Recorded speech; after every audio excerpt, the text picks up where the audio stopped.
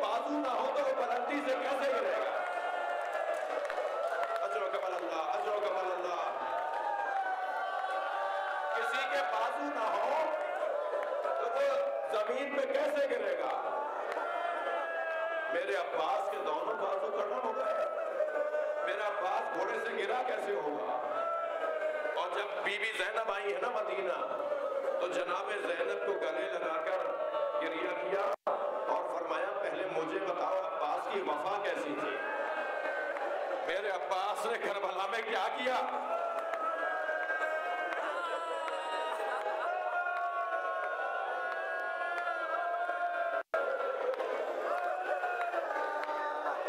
کربلا کے شہیدوں میں ہر شہید کی اپنی کیفیت ہے۔ حضرت عباس کی شہادت میں 4 انفرادی کیفیتیں ہیں جو کسی اور شہید کی کیفیت شہادت میں نہیں۔ سب سے پہلی کیفیت جو حضرت عباس کی منفرد ہے، علیحدہ ہے، عباس جیسا کوئی شہید نہیں ہے، اور وہ یہ ہے کہ کسی کے بھی بازو نہیں کٹے، مگر حضرت عباس کے دونوں بازو کٹے۔ جب ایک ہاتھ کٹا نا تو آواز لگا رہے تھے تم میرا دوسرا ہاتھ بھی کاٹ دو، میں حسین کی حمایت سے ہاتھ نہیں اٹھاؤں گا۔ یہ ایک کیفیت ہے حضرت عباس کے کٹے ہوئے بازوؤں کی، کٹ شہادت کی۔ رونا ہے نا، مجھے بھی جلدی نہیں ہے، مجھے بھی جلدی نہیں ہے، اگرچہ مجھے دیر ہو رہی ہے مگر 8 محرم ایک دفعہ ہی آتی ہے۔ جب حسین مولا کو آواز دی نا مولا میری مدد، مولا میرا سلام، تو حسین گھوڑے پر بیٹھ کر اس جانب روانہ ہوئے جہاں سے حضرت عباس کی آواز آئی تھی۔ جو باہر گلیوں میں بیٹھے ہیں، جو بارگاہ کے صحن میں بیٹھے ہیں، اپنی آوازوں کو آزاد کریں گے۔ امام کا گھوڑا امام کو وہاں لے جانے لگا جہاں سے حضرت عباس کی آواز آئی تھی۔ دوڑتا ہوا گھوڑا رک گیا، دوڑتا ہوا گھوڑا رک گیا۔ امام نے اس کی گردن پر ہاتھ پھیرتے ہوئے فرمایا میرا بھائی مجھے بلا رہا ہے، میرا عباس مجھے بلا رہا ہے، تو رکا کیوں ہے؟ اس نے اشارہ کیا، امام نے مڑ کر دیکھا، عباس کا کٹا ہوا بازو زمین کربلا پہ تڑپ رہا ہے۔ حسین گھوڑے سے اترے، عباس کا کٹا ہوا بازو اٹھایا، اب پھر گھوڑا بڑھا، پھر دوڑتے ہوئے گھوڑا رک گیا۔ اب میں رونے والوں سے پوچھوں گا کہ حسین کے احساسات کیا ہوں گے؟ گھوڑا پھر دوڑتے ہوئے رک گیا، امام نے پھر اسے پیار کر کے کہا مجھے میرے بھائی تک پہنچا۔ اس نے اشارہ کیا، اب جو امام نے غور سے دیکھا دوسرا کٹا ہوا بازو۔ اللہ اکبر، مولا نے دونوں کٹے ہوئے بازو اٹھائے، پہنچے ہیں عباس کے لاشے پر۔ یہ پہلا امتیاز اور پہلی کیفیت کہ کسی شہید کے بازو نہیں کٹے مگر مولا عباس کے دونوں بازو کٹے۔ دوسری کیفیت، کسی شہید کی آنکھ میں تیر نہیں لگا، نہیں تھکے نہیں آپ، اپنی آوازوں کو آزاد کریں، میں جلدی گزر رہا ہوں۔ کسی شہید کی آنکھ میں تیر نہیں لگا، حضرت عباس کی آنکھ میں تیر لگا، حضرت عباس کی آنکھ میں تیر لگا، اور تیر اس لیے کھایا کہ ان آنکھوں سے حسن کے جنازے پہ تیر لگتے ہوئے دیکھا۔ مولا میری آنکھ میں تیر ہے۔ دوسری کیفیت حضرت عباس کی ہے، دوسری کیفیت حضرت عباس کی ہے، کسی شہید کے سر پہ گرز نہیں لگا مگر حضرت عباس کے سر پہ گرز لگا۔ میں نے اپنی آنکھوں سے بابا کے سر پہ لگتی ضربت دیکھی تھی۔ عزادارو، جب دونوں بازو کٹ گئے نا تو مولا نے مشکیزے کو دانتوں میں دبا دیا اور ایسے جا رہے تھے، ابھی آپ نے مرثیہ سنا ہے، ایسے جا رہے تھے جیسے شیر کے منہ میں شکار، اور اپنے آپ سے کہہ رہے تھے پانی پہنچاؤ، سکینہ پیاسی ہے، پانی پہنچاؤ، علی اصغر پیاسا ہے، پانی پہنچاؤ، میرا مولا حسین پیاسا ہے۔ ایک تیرے سے شعبہ سنسناتا ہوا تیر مشک میں آ کے لگا، پانی نہیں بہہ رہا تھا، عباس کی آس بہ رہی تھی،